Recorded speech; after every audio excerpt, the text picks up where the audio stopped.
Selamat mendengarkan podcast ini.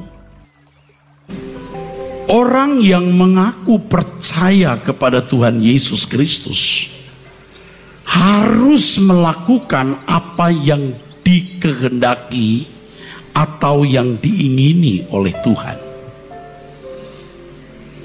Saudara tidak bisa mengatakan percaya kepada seseorang tanpa memiliki relasi hubungan dengan orang tersebut. Lalu di dalam kepercayaan tersebut pasti ada isinya untuk menunjukkan atau membuktikan kepercayaan itu sendiri. Saudara percaya kepada Presiden Donald Trump? Itu hanya mempercayai statusnya, tetapi saudara tidak memiliki relasi dengan dia sama sekali, dan itu tidak bisa dikatakan percaya dengan benar. Kalau kita percaya kepada Tuhan Yesus, harus ada hubungan timbal balik atau interaksi. Kita harus mengerti apa yang dia inginkan, dan kita harus sungguh-sungguh melakukan apapun yang dia inginkan atas hidup kita.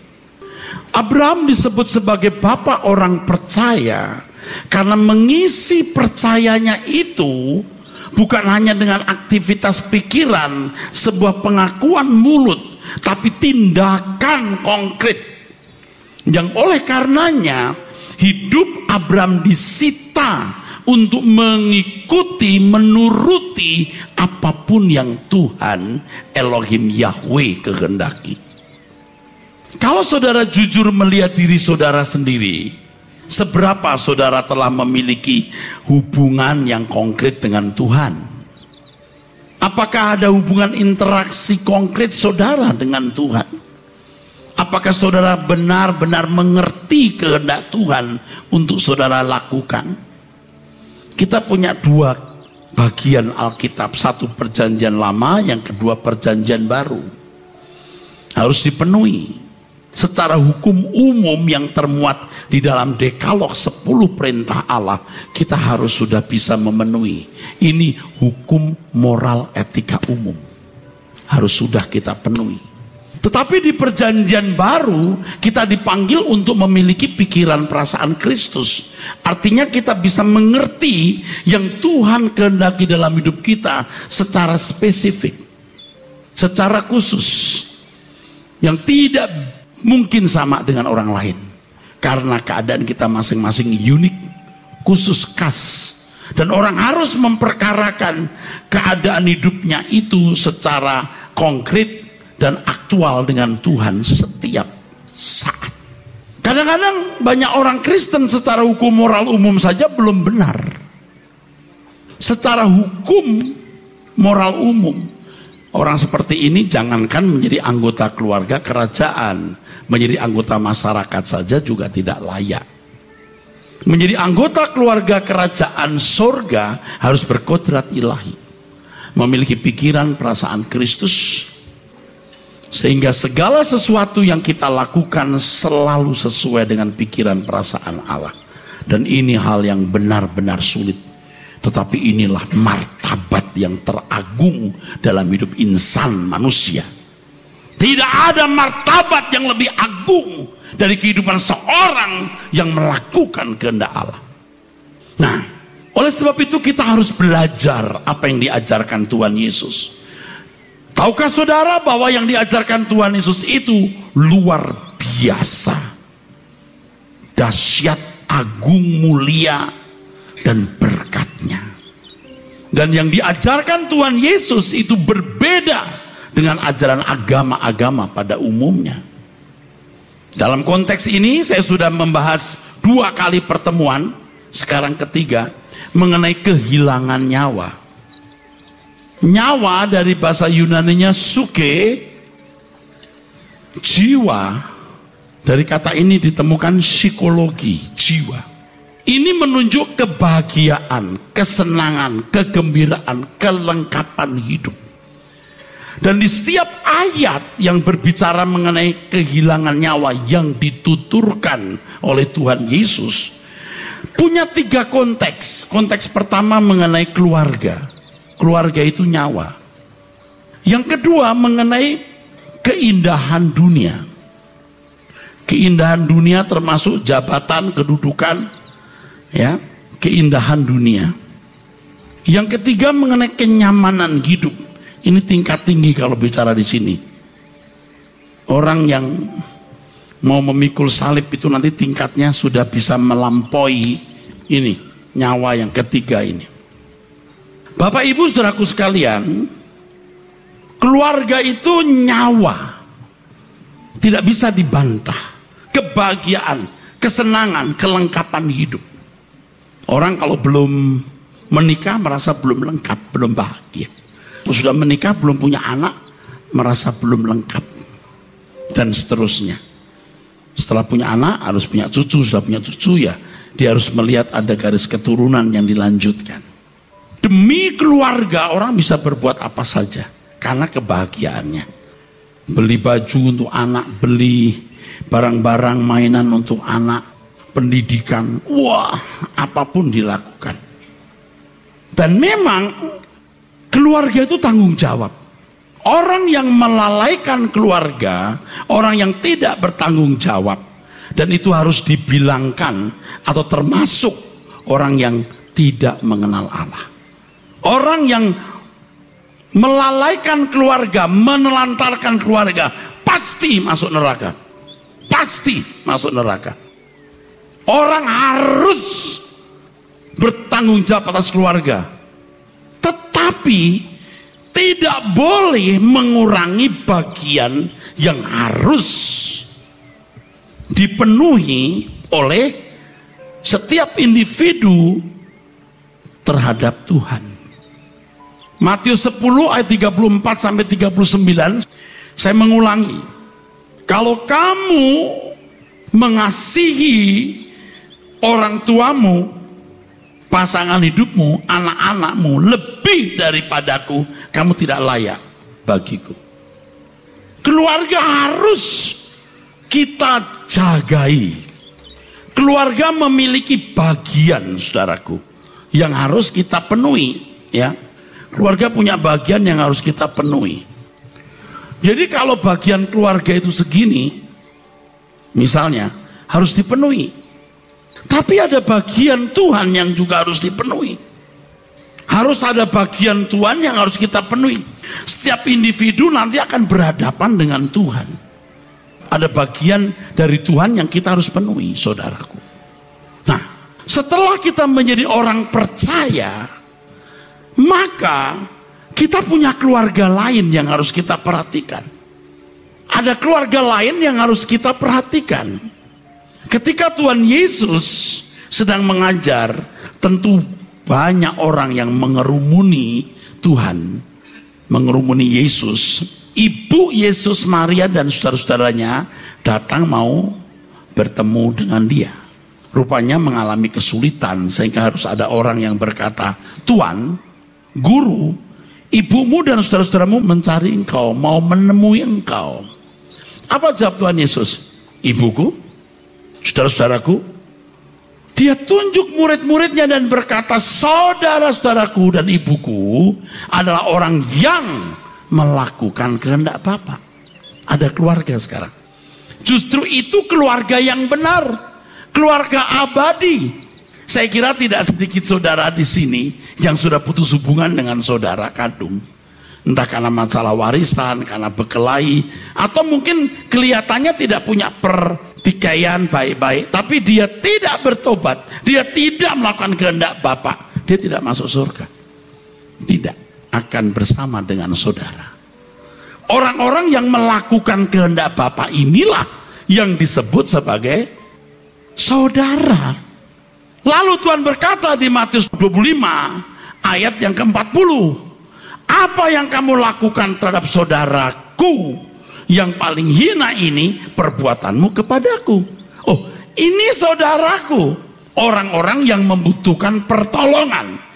Karena kamu saudaraku, kamu perhatikan saudaramu.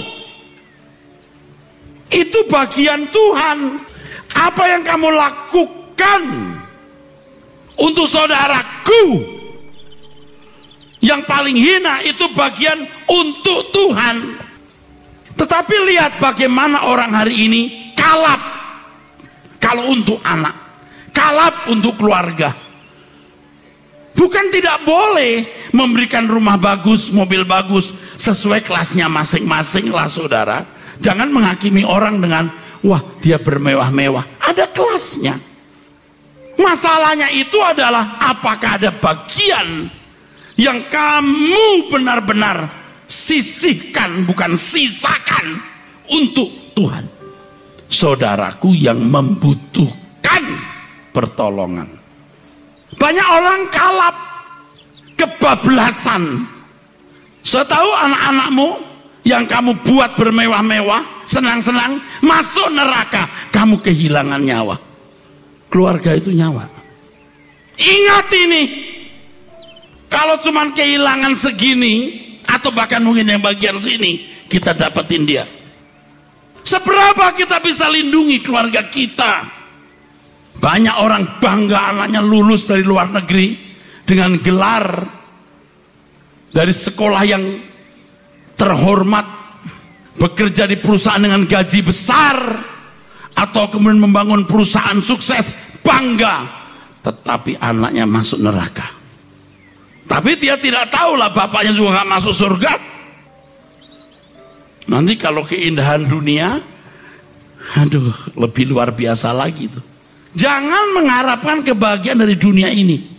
Orang yang mengharapkan kebahagiaan dari dunia ini demi sebuah ketenangan, kenyamanan hidup, tidak mungkin tidak berkhianat kepada Tuhan. Tidak mungkin. Tuhan menaruh rongga ruangan kosong dalam jiwa manusia yang harus diisi. Masalahnya diisi oleh Tuhan atau perkara lain. Itu masalahnya. Kalau orang terbiasa mengisi ruangan kosong dalam hidupnya dengan dunia, dia tidak akan pernah memiliki kehausan akan Allah lagi. Itu binasa. Memang manusia diciptakan Tuhan dengan kunci atau belenggu, atau dijadikan sandera. Diberikan kunci ini, digembok. Tanpa Tuhan tidak bisa hidup. Maka manusia akan terus membutuhkan Tuhan. Seandainya manusia tidak jatuh dalam dosa, tetap dia membutuhkan Tuhan. Nah sekarang kita itu belajar firman supaya apa? Kehausan kita akan Tuhan dihidupkan, ditumbuhkan, sampai dunia tidak lagi dapat menenggelamkan kita, sehingga kita bisa berkata Tuhan itu nyawaku. Memang ini bertentangan dengan prinsip-prinsip dunia. Ada lagu yang mengatakan bahwa harta yang berharga itu keluarga. Keluarga. Harta yang terberharga itu bukan keluarga, Tuhan. Tuhan jadi hartamu, keluargamu selamat. Kalau keluarga jadi hartamu yang terutama, belum tentu dia selamat. Kamu akan kehilangan. Makanya orang tua harus takut akan Allah, sungguh-sungguh, supaya anak-anak pun bisa digarami. Dan itu warisan yang termahal. Ketika anak-anak mendapat gelontor harta uang sebanyak-banyaknya, dia merasakan kebahagiaan itu, dia dirusak oleh orang tuanya. Nanti dia merusak anaknya juga. Saya mengajak kita sadar, bukan tidak mengurusi keluarga. Saya sudah katakan orang yang menelantarkan keluarga pasti masuk neraka. Nah, ingat ini, pasti di antara saudara itu ada orang-orang yang telah menelantarkan keluarga. Sekarang bertobat, berbalik. Masih punya kesempatan saudara bertobat. Demi nama Tuhan Yesus, Anda akan binasa kalau menelantarkan keluarga. Tapi kalau saudara memanjakan keluarga, sampai bagianmu yang harus diperuntukkan bagi Tuhan tidak kau penuhi, kamu menjadi laknat bagi keluargamu. Saya sudah lihat orang-orang yang kalau untuk keluarga kalap ya. Akhirnya untuk famili dekatnya saja, ponakan dan lain-lain, dia tidak peduli. Apalagi untuk orang lain yang jauh, yang beda suku, beda bangsa, tidak peduli. Kita harus merubah cara berpikir kita ini. Ini ajaran Tuhan Yesus, bukan ajaran saya.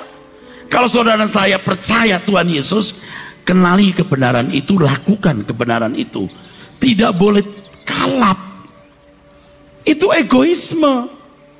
Kamu pikir kamu menyayangi keluarga, kau pikir kamu memanjakan mereka lalu mereka bahagia, kau membinasakan mereka.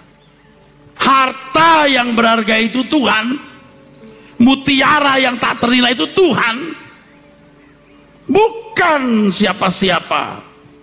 Nah, bagaimana kita menempatkan itu secara benar? Saya sudah menyinggung bahwa saya termasuk orang yang dianggap menelantarkan keluarga dulu. Sebab gereja baru berdiri, saya harus besuk ke sana kemari. Saya di sekolah Alkitab yang jam 4 harus bangun. Saya tinggalkan anak-anak untuk berdoa dengan mahasiswa, lalu mengatur kerja bakti. Saya masuk ruangan, anak saya kecil yang baru dimandiin sudah ke sekolah. Kadang-kadang dia sudah turun di bawah, saya cuma bisa dada-dada begitu. Sedih, saudaraku. Anak saya Stephen lulus, mestinya ada orang tua yang datang karena dia punya nilai terbaik untuk satu bidang apa gitu. Waktu lulusan itu orang tuanya nggak ada satupun yang datang. Maka Stephen berkata, "Papa, jangan perlakukan Fanny seperti saya." SMP, Fanny berkata kepada mamanya, "Mama wanita yang bodoh nikah dengan pendeta." Tetapi saudaraku, hari berganti hari, tahun berganti tahun, justru Fanny masuk sekolah pendeta. Saya berkata, "Fanny, kamu tidak menikah pun Papa tidak apa-apa. Kamu temani Papa, Papa temani kamu. Kita melayani Tuhan." Pada suatu saat ketika wawancara dia ditanya orang mengenai kehidupannya sebagai anak pendeta, dia berkata, "Papa pernah mengatakan ini kepada saya." Dia berkata, "Fanny, Papa tidak bisa temani kamu banyak waktu, tapi Papa akan bawa kamu ke surga dan kita tidak pernah berpisah di sana." Dan anak-anak saya bukan orang-orang hebat, saudara, tapi semua melayani Tuhan. Buat saya cukup. Buat saya cukup. Sampai jam 12 lewat saya menulis lagu bersama dengan anak saya Fanny, dan lagunya seperti ini. Dia nyanyikan dan saya merasa bahwa dia sanggup untuk bisa menyanyikan lagu-lagu yang mestinya hanya sanggup dinyanyikan bapaknya. Ku menanti fajar pagi, matahari yang baru, embunnya tak akan sirna sampai senja tiba. Pelangi berjuta warna, lukisan cerah angkasa, berlaksa bintang menari riang, tiada awan hitam yang membayang. Bunga-bunga pun merekah, aroma harum indah. Burung-burung pun bernyanyi, damai dan harmoni. Semua makhluk bahagia di dalam hadirat Bapa. Kerajaannya bagi umatnya yang setia sampai akhirnya. Dunia bukan rumahku, hanya sementara. Tempatku tetap di sana, di rumah Bapa. Langit dan bumi yang baru, negeri yang kutuju, akhir perjalanan gembara hidupku. Dunia bukan rumah, dunia bukan rumahku, hanya sementara.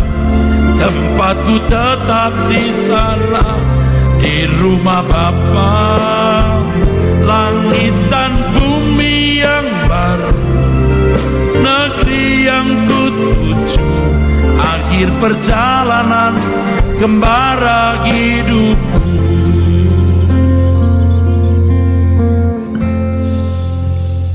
Saudara tidak diperdaya apapun, apa-apa di sini. Saudara di gereja ini tidak diperdaya. Saudara diajak untuk benar-benar menerima berkat yang tiada ternilai dari Bapa di sorga yang maha agung ini. Saudara, orang harus belajar kebenaran sehingga pengetahuan tentang Tuhan itu cukup. Jika pengetahuan tentang kebenaran itu cukup, seseorang baru bisa mengenal Tuhan. Dengan mengenal Tuhan, seseorang baru menemukan tujuan hidupnya. Saudara bisa berkata, tujuan hidup kita Tuhan. Bisa, bukan tidak bisa.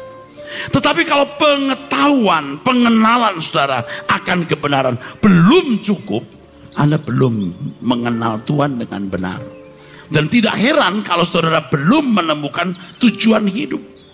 Menemukan tujuan hidup bukan hanya menemukan definisinya, tetapi penghayatan yang mencengkeram seluruh jiwa kita. Yang ini akan merubah selera hidup kita. Sehingga kehausan kita bukan pada dunia, tapi kepada Tuhan. Supaya rongga, ruangan kosong dalam jiwa kita hanya bisa diisi oleh Tuhan. Kita bisa menikmati seperti kecanduan. Sehingga dunia tidak lagi menarik. Jadi ini bukan sesuatu yang simple, butuh perjuangan. Nah, kalau orang lebih senang jalan-jalan daripada ke gereja, entah alasan keluarga atau apa, lebih sibuk dengan urusan keluarga. Bukan tidak boleh, harus ngurus keluarga, tapi lupa berdoa, baca Alkitab, belajar firman. Konyol saudara. Bagian untuk Tuhan tidak kau penuhi. Waktu, tenaga, uang atau harta, itu bagian keluarga harus dipenuhi. Kalau tidak saudara penuhi, saudara seperti orang tidak mengenal Allah. Tetapi jangan kebablasan, kalap, sampai kita lupa kita punya bagian untuk Tuhan. Saya sudah lihat orang-orang yang kalau untuk keluarga kalap. Tadi saya bertemu dengan seorang pengusaha, saya berkata, banyak orang tidak takut kekekalan, Pak. Saya nggak peduli dia kaya sekaya apapun, saya nggak pusing sungguh. Kalau dulu saya masih bisa jual diri atau setengah jual diri, sekarang nggak mau. Banyak orang kaya itu ingin membeli orang dengan uang, sampai Tuhan pun dibeli. Caranya apa? Dia kuasai pendeta. Dulu saya bisa, separuh dibeli bisa, sekarang nggak mau. Saudara bukan mau diperdaya di sini, saudara diajar hidup tidak bercacat, tidak bercelah. Tinggalkan dosa-dosamu, dosa-dosaku. Semua kita juga orang-orang brengsek, saudara. Tapi tinggalkan.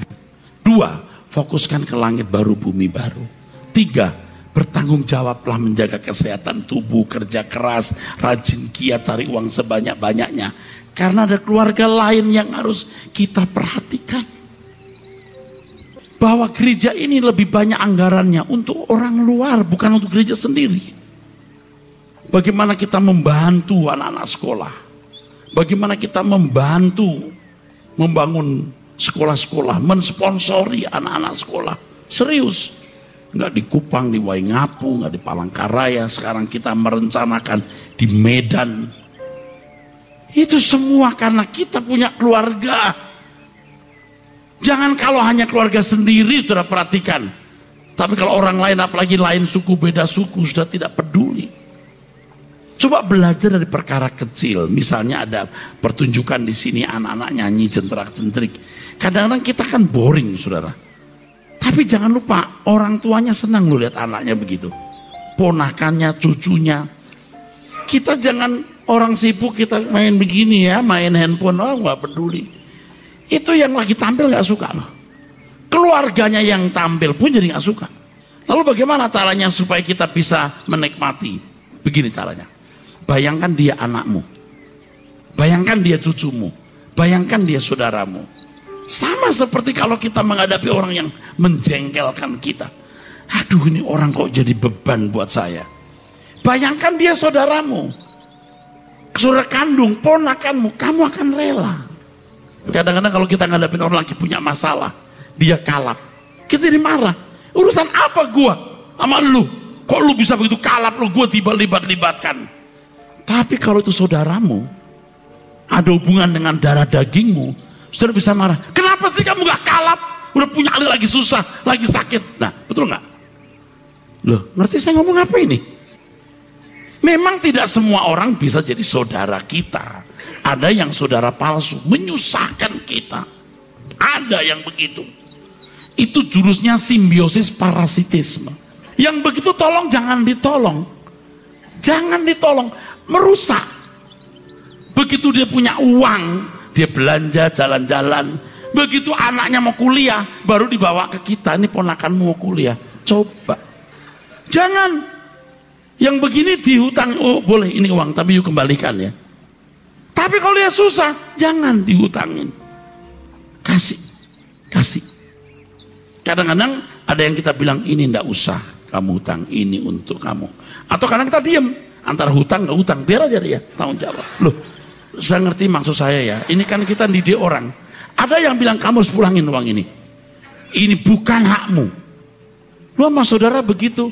Lalu sama anak lu sendiri begitu. Kau mestinya simpanin itu anakmu nanti kuliah gimana. Ini anakmu nanti butuh ini. Jangan ada uang hari ini habis hari ini. Yang model begini juga saya kira sukar masuk surga, saudara. Dia suka-suka sendiri yang model begitu. Kadang-kadang ya saudara kandung sendiri, famili dekat sendiri kurang ajar. Ingat, dia jadikan kita ATM. Karena dia saudara, entah dia ponakan, entah apa, punya perasaan sentimental kan. Wah, kita bela dia. Wah, sampai kita lupa daratan, merusak. Di rumah saya ada orang-orang yang juga tinggal, saudaraku. Artinya orang-orang yang tinggal itu bukan darah daging saya. Ya sekolah, ya kuliah. Tetap saya bedakan antara anak dan bukan anak kandung. Beda.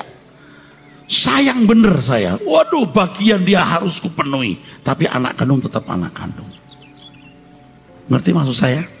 Tapi bagian dia tidak kurang. Cintanya penuh. Tapi ada anak kandung. Ada bagian. Ada ibu-ibu minta tolong, nyusahin kita tolong. Tapi bukan istriku, tetap beda.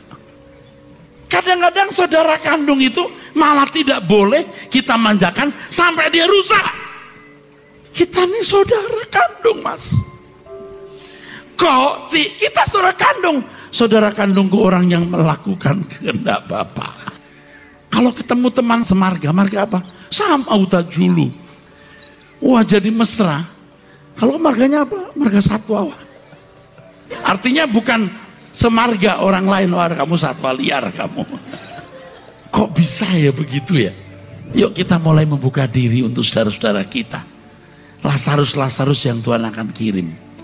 Memang kadang-kadang orang tuh yang udah ditolong, minta tolong lagi. Tolong, sudah minta tolong, wah langsung dituman. Hati-hati dengan yang tuman itu. Kita nggak didik. Tapi ada yang memang dia tidak berdaya. Di mana hidupnya bergantung pada kita. Ya terpaksa. Kata terpaksa nggak boleh ya. Ya kita harus pikul. Ya udah. Caranya gimana supaya kita girang? Anggap dia saudara kandungmu. Jadi kita mulai memecah itu kandungan. Memecah kandungan istilah saya. Dipecah. Saudara kandungku adalah orang-orang yang melakukan kehendak Bapak. Aduh maaf ya Pak, merepotkan Bapak ya. Waduh, kalau saya nggak direpotkan berarti warung saya tidak ada yang datang. Kalau saudara pedagang, ada orang belanja, Pak yang itu boleh aku 10 dus ya. Yang itu punya nggak ya Pak 100 dus ya.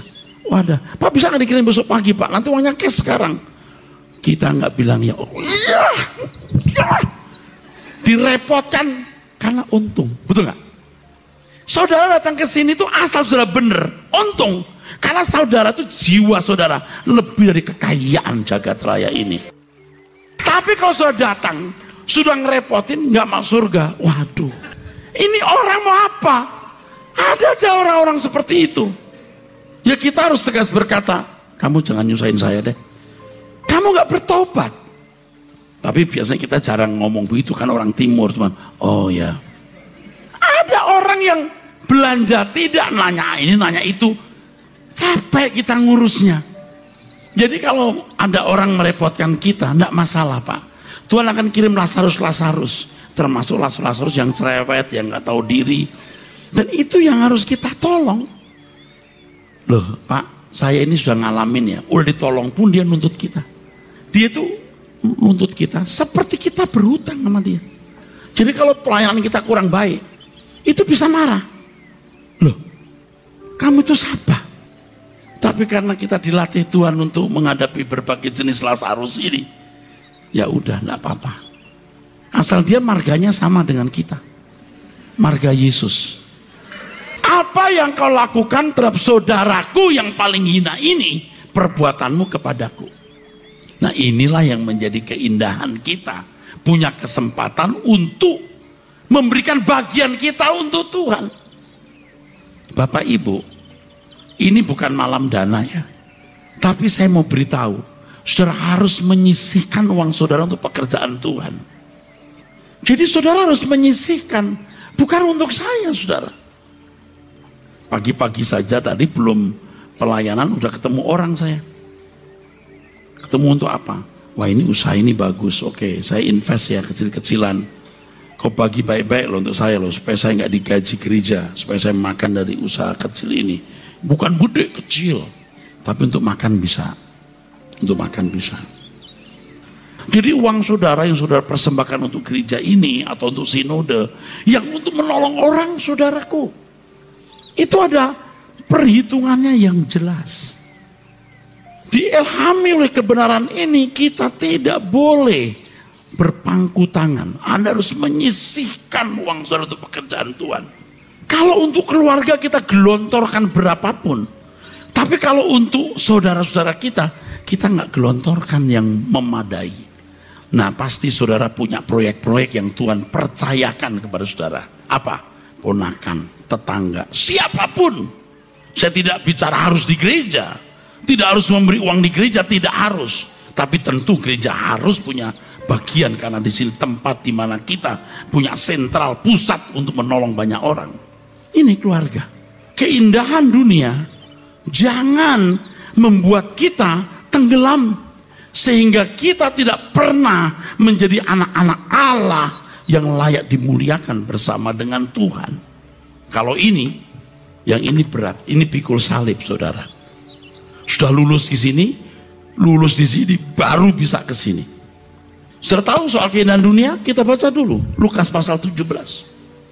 Lukas pasal 17 dari ayat 26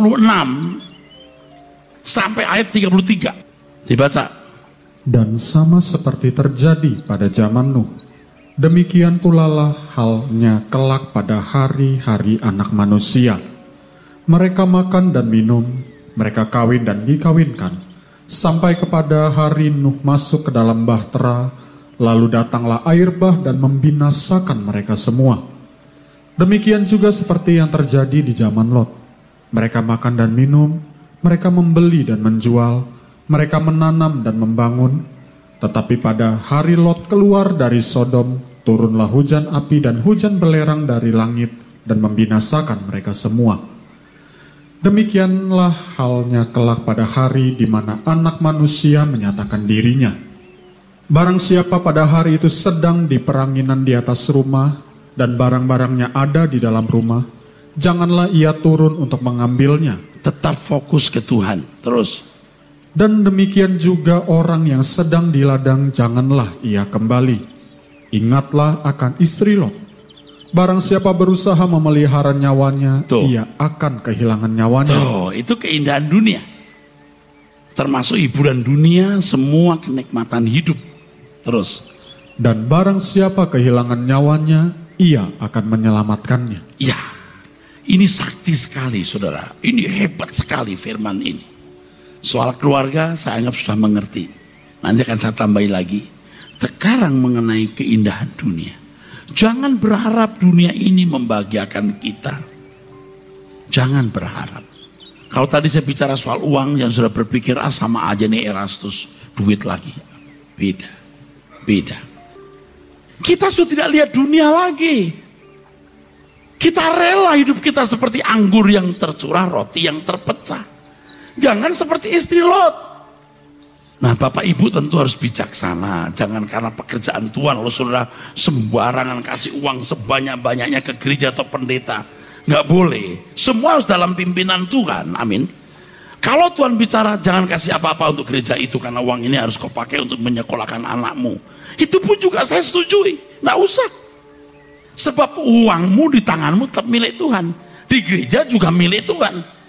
Saudara percaya nggak saya tulus mengatakan ini? Tulus saya bicara ini. Kenapa? Karena hati kita sudah dipindahkan ke surga. Kita nggak peduli saudara di gereja mana sebenarnya. Yang penting saudara menjadi orang-orang yang layak dimuliakan bersama dengan Tuhan Yesus. Perawan-perawan suci di hadapan Tuhan. Oleh sebab itu yang pertama saya ingatkan saudaraku, hidup tidak bercacat, tidak bercela. Tanggalkan dosa-dosamu. Jangan nunggu besok. Jangan nunggu nanti. Setiap saat ketika engkau jumpai kekurangan, kelemahan, kesalahanmu, diakui dan bertekad tidak melakukannya lagi. 2, pindahkan hatimu di surga. Engkau bisa pulang setiap saat. Sodom Gomora itu, lihat, orang-orang itu nyesel. Ketika api turun dia menyesal, tapi tidak bisa menghindar. Mereka mentertawakan Nuh pada zaman Nuh. Begitu banjir, bandang datang, baru mereka berkata, wow, mati nggak? Saudara, kebenaran firman Tuhan ini bukan bermaksud memperdaya saudara. Saudara juga tahu kita nggak ngomong duit tiap minggu. Setiap kali kita ngomong itu pun ngomong. Kita tidak mengajarkan perpuluhan, kita mengajarkan segenap hidup. Itu pun harus dengan kerelaan. Duit itu nomor sekian, hatimu. Yang penting kalau hatimu kotor, engkau tidak bertobat, uangmu najis. Jangan transfer uang seperak pun dari tanganmu yang najis. Ingat ini. Tuhan gak butuh uangmu kalau hidupmu najis, kotor. Coba. Kira-kira tulus gak saya ngomong begini? Amin.